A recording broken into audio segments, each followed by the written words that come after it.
there's something I have learned in my time at William & Mary, it is that untangling questions often leads to more tangles.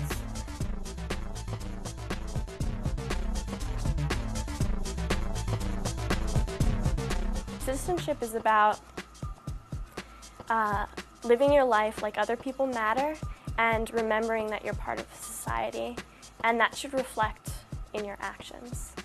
You know, there's a lot of words you hear about, like active citizenship, ideas of citizenship in general, and I think that those words get used a lot without people really reflecting on what it means to be a citizen. I know a lot of people that started out with idealism or just like this very hopeful vision, and then it kind of just goes into cynicism. If citizenship means for you just, you know, saying hello to more people when you walk on the streets, like that's part of it.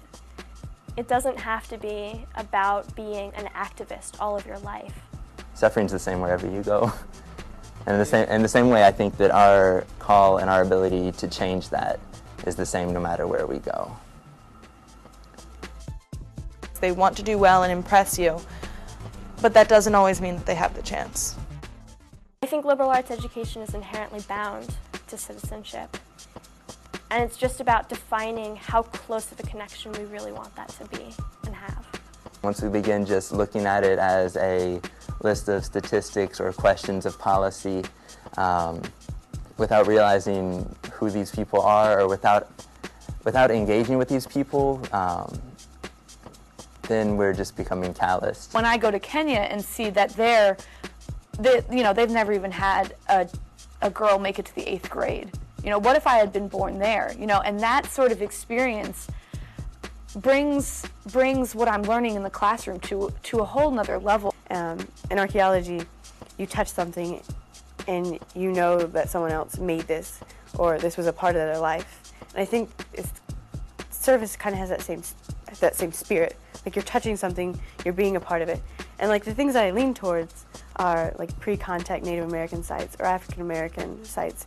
People that in history haven't had a voice.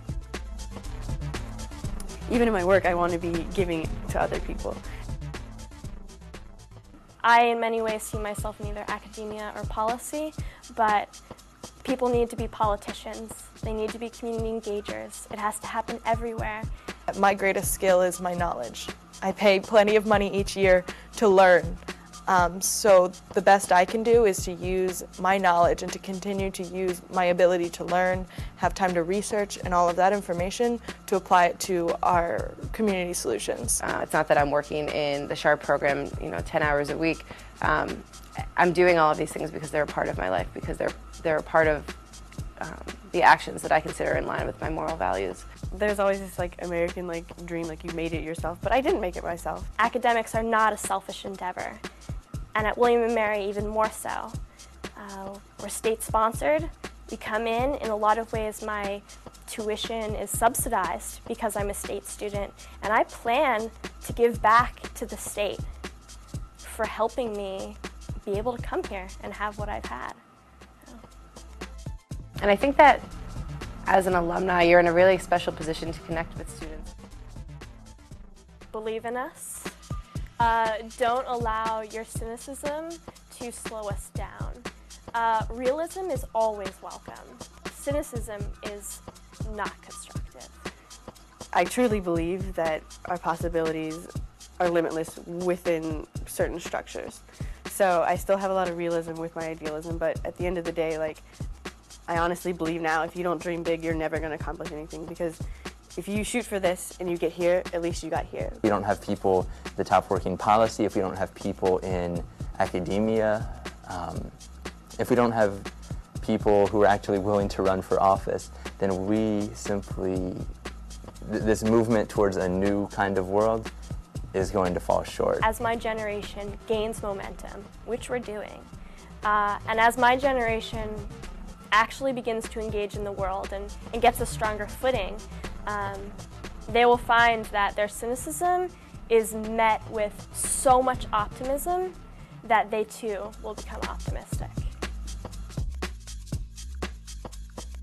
So it's through working with each other that we really find a conduit for change.